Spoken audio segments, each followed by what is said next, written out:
नमस्कार, मैं दामिनी शर्मा और सजग भारत में आपका बहुत बहुत स्वागत करती हूँ।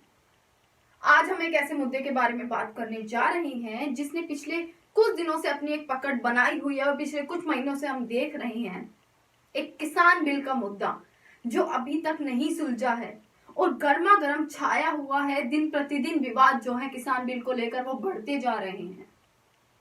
चाहे पंजाब की बात करें, हरियाणा की बात करें, दिल्ली की बात करें, उत्तर प्रदेश की बात करें, हर जगह किसान विरोध प्रदर्शन कर रहे हैं।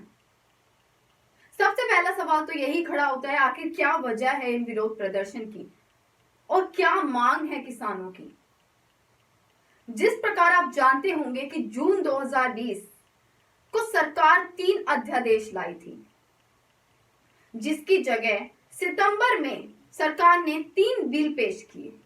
तीनों बिलों को मंजूरी मिल गई और राष्ट्रपति की भी उसे मंजूरी मिल गई, जिसके बाद वो बिल पास हुआ और जिसके बाद से ही ये विरोध जो है शुरू हो गया। किसान बिल को लेकर सितंबर से ही विरोध हम देख रहे हैं, चाहे वो पंजाब की सड़कों पर देखें या हरियाणा की सड़कों पर देखें, हर जगह किसान विरोध कर रहा है इन तीनों बिलों का। किसानों का कहना है इन बिलों से उसे अपने अधिकार नहीं मिल रहे हैं, अपना उसका अधिकार छीना जा रहा है और विरोध प्रदर्शन तभी से जारी है। और इन बिलों को लेकर कैबिनेट में भी काफी चर्चा हुई, काफी विरोध हुआ और काफी सारी खबरें सामने आई। जिस प्रकार से केंद्रीय मंत्री हरसिमरत कौर बादल ने अपना इस्तीफा दिया इन बिलों को लेकर कि किसान सरकार जो है इस बिल को वापस ले, किसानों की मांगों को पूरा करे। और आज भी आप जानते होंगे जिस प्रकार से सुबह से खबरें बनी हुई हैं कि दिल्ली चलो मार्च जो है वो किसानों की जारी हो चुकी है, शुरू हो चुकी है। पंजाब और हरियाणा के किसान मिल चुके हैं, इकट्ठा हो चुके हैं और दिल्ली चलो रैली उन्होंने निकाल दी है, मार्च शुरू कर दी है। परंतु पुलिस का जिस प्रकार का रवैया देखने को मिल रहा है, पुलिस उन पर लाठी चार्ज कर रही है, उनको आगे नहीं आने दे रही है। कहा जा रहा है कि आप कोविड-19 कोरोना वायरस में आप नहीं आके जा सकते, आप इतने लोग इकट्ठे नहीं हो सकते। अगर यही सवाल है कि कोविड-19 में वो किसान आगे नहीं जा सकते, दिल्ली तक जाकर अपनी मांग नहीं रख सकते, तो जो 2 दिन पहले दुष्यंत चौटाला ने रैली की थी उसमें 1000 लोग बिना मास्क के देखे गए, वहां कोरोना वायरस नहीं था। ये भी एक सवाल खड़ा होता है और यही सवाल योगेंद्र यादव ने भी खड़ा किया है, जिनको आज हिरासत में ले लिया गया है। जब वो किसानों की मदद करने वहां पर पहुंचे, उनके साथ मिलकर विरोध करने वहां पर पहुंचे, किसानों को रोका जा रहा है, उन्हें आगे नहीं आने दिया जा रहा है, बैरिकेड्स लगा दिए गए हैं, काफी लाठीचार्ज हुई है, वाटर कैनन उन पर बरसाया गया है, पानी बरसाया गया है, जिस प्रकार से आप खबरों में देख रहे हैं। यहाँ पर 2 सवाल खड़े होते हैं, क्या सच में किसानों का अधिकार उनसे छीना जा रहा है? आखिर किसानों की मांग क्या है? आखिरकार वो परेशान क्यों हैं? और दूसरा जो मैं बोलना चाहती हूं, इस पूरे दृश्य ने हमें सीएए और एनआरसी के वक्त की याद दिला दी, जब स्टूडेंट्स पर, जब हिंदू मुस्लिम एकजुट होकर प्रदर्शन कर रहे थे और अपनी आवाज उठा रहे थे, तब उन पर भी इसी प्रकार से टीयर गैस छोड़ी गई थी, वाटर कैनन का इस्तेमाल हुआ था, लाठीचार्ज की गई थी।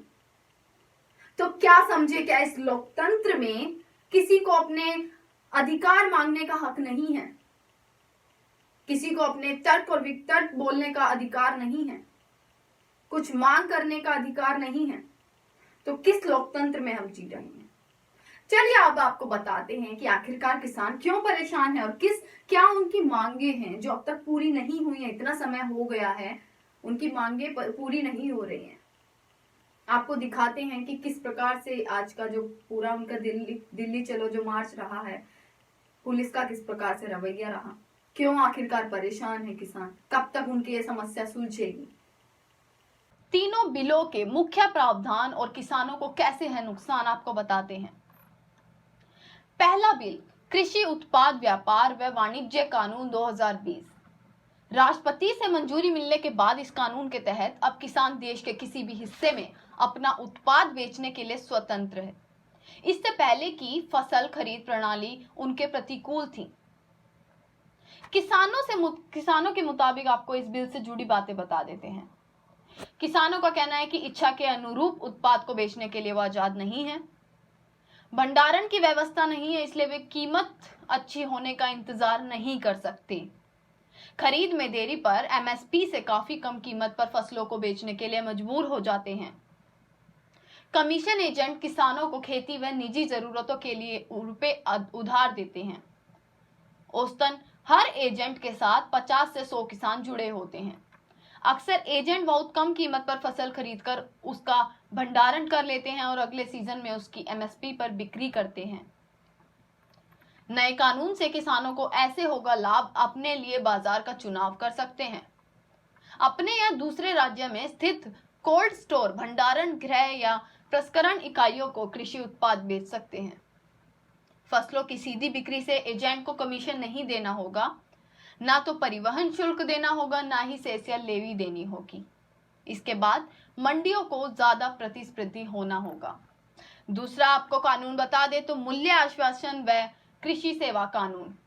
इसके कानून बनने के बाद किसान अनुबंध के आधार पर खेती के लिए आजाद हो गए हैं। हालांकि इन कारणों से विरोध हो रहा है। आपको बताते हैं कि किसानों का कहना है कि फसल की कीमत तय करने व विवाद की स्थिति का बड़ी कंपनियां लाभ उठाने का प्रयास करेंगी। बड़ी कंपनियां छोटे किसानों के साथ समझौता नहीं करेंगी। मौजूदा अनुबंध कृषि का स्वरूप अलिखित है। फिलहाल निर्यात होने लायक आलू, गन्ना, कपास, चाय, कॉफी व फूलों के उत्पादन के लिए ही अनुबंध किया जा सकता है। सरकार कह रही है कि यह बिल किसानों की भलाई के लिए है, इनसे उनकी आमदनी बढ़ेगी। वहीं किसानों का मानना है कि नए कानूनों से एमएसपी प्रणाली खत्म हो जाएगी। किसान वैधानिक गारंटी चाहते हैं, वहीं कमीशन एजेंट का कहना है कि उनका एकाधिकार और बंधा हुआ मुनाफा खत्म हो जाएगा। उधर राज्य सरकारों का कहना था कि उन्हें मंडी शुल्क के रूप में मोटा राजस्व प्राप्त होता है, खासकर पंजाब, हरियाणा व पश्चिमी उत्तर प्रदेश क्षेत्र में। राजनीतिक दल कह रहे हैं कि राज्यों में सत्तारूढ़ दल मंडी शुल्क नहीं खोना चाहते हैं। दूसरी तरफ कमीशन एजेंट प्रायोजित तरीके से सत्तारूढ़ व विपक्षी दलों के नेताओं से प्रदर्शन करवा रहे हैं। तो क्या लगता है कि किसानों ने जिस प्रकार की एकजुट होकर आज अपनी यूनिटी दिखाई है, एकजुट हुए हैं और दिल्ली चलो एक मार्च उन्होंने निकाली है, उनका कहना है कि जब तक उन्हें अपने अधिकार नहीं मिलेंगे, उन्हें उचित रेट नहीं मिलेगा, तब तक वो हर वो प्रयास करेंगे जो वो कर सकते हैं।